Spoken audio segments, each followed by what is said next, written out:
One, two, three, four, five.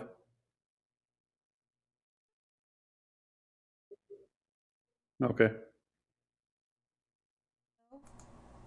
Hi, this is Laverne. I'm going to be interviewing you. Is this Feroz Delawalla? And am I pronouncing your name correctly? Feroz Delawalla, Feroz Delawalla. And what city are you right? in? Atlanta. Are you a chef or just a businessman? Or both? Well, I am a cook, actually, I tell people. Um, but I'm the owner of the restaurant. But you can cook too, right? Well, yes, I can cook, yes. All right, I Feroz. never call myself chef because chef is a higher title that people.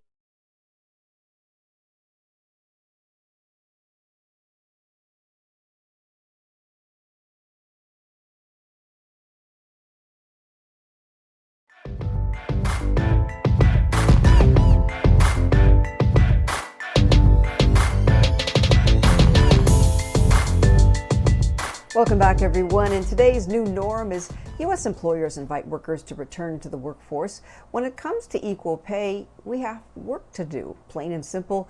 Nearly 56 years after the passage of the Civil Rights Act, Black and brown Americans make far less than their white counterparts. BNC's Narissa Knight has details on deep disparities in wages. Equal work for equal pay is still not a reality for millions, and the struggle is even more real following the pandemic. Some say that's making them even more reluctant to enter the workforce. However, some minority employers say they're doing right by their employees before, during, and post-pandemic because they know what it feels like. 52-year-old Leilani Wilson-Jones advises companies around the world on diversity and inclusion, as well as equal pay fundamentals. I started working when I was 14 years old. After earning her master's degree from SMU, Jones started her own company. The Dallas-based CEO now owns more than a dozen successful companies and employs more than 100 workers throughout the state of Texas. She takes care of all our staff. She loves all the employees. However, hundreds of thousands of employees returning to work at jobs across the country have substantiated complaints of unequal and unfair pay, namely Black employees. I spent the first 15 years of my career in corporate America and absolutely felt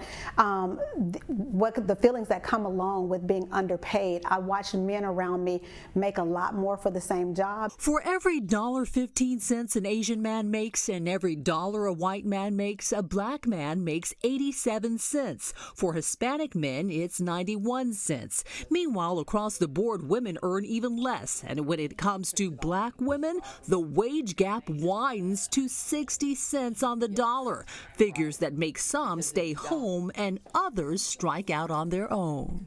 And that was one of the things that inspired me to start my own company. And now I'm making 3 times more than what I was making on my last job. Nationally, there are only a couple of occupations where women win wage-wise: social work and health care. Jones's companies provide services in education, beauty and wellness, and the healthcare industry. Her employees are thankful she provides them with child care. Who wouldn't want to come to work for somebody who, number one, is gonna accommodate you during the pandemic? Experts say while the pandemic has stalled gains made, layoffs and lack of child care forced many women out of the workforce and exacerbated the disparities by worsening problems for women, setting female workers back more than 30 years. It actually empowered and embodied us to move forward. The current female work participation rate is 55.8%, the same rate as in 1987, with occupational segregation, lack of access to paid leave, and child or elder care impacting women of color most.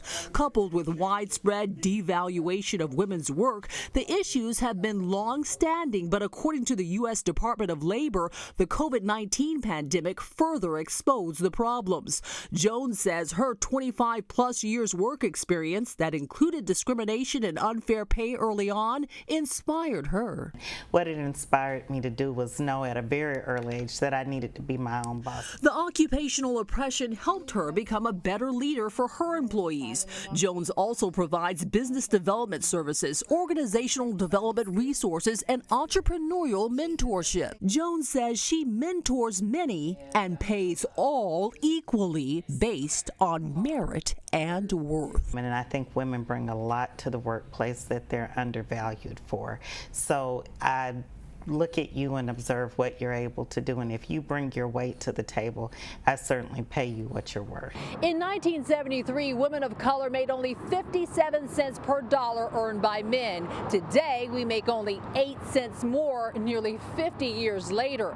The pandemic stalled progress and caused regression in the closing of the wage gap, meaning there's still more work, months more on the year, in fact, for us to do to equal the pay of most of our counterparts, unless there are more CEOs like Jones or who pay fairly in the mix.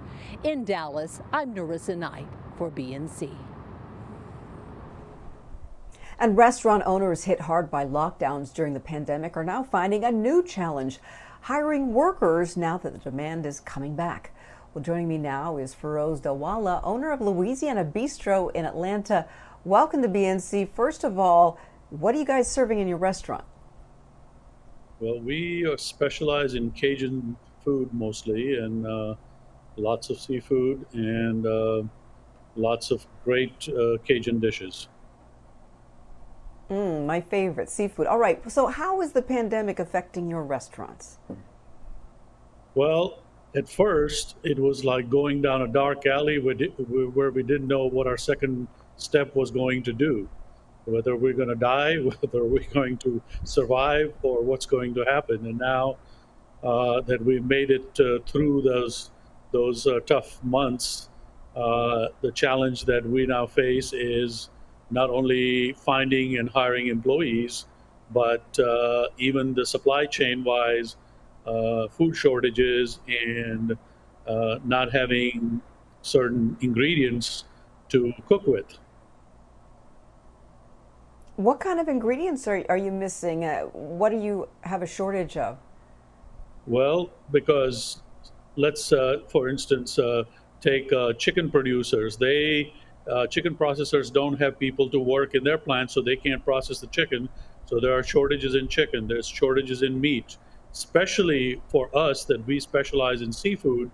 There are not any people out there to pick crabs so we can get crab meat.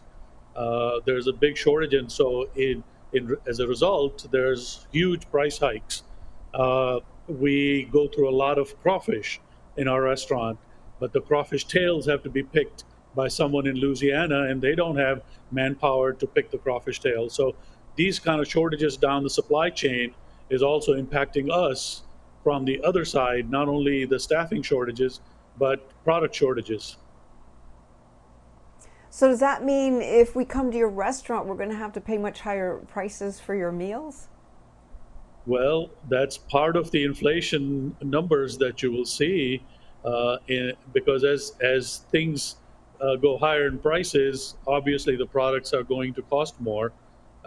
We have tried to hold down our prices, and we're absorbing fair amount of increases, but there will come a point where we'll have to start passing on these things. Well, we don't want to have to pay higher prices, and we want to see you stay in business. So if anybody out there is watching, go down and see Feroz for a job, and hopefully you'll get some help. Where exactly are you located, just in case we're coming through that area? We have 3 locations in Atlanta, one in Buckhead, one in Decatur, and one by Atlanta's Hartsfield-Jackson International Airport.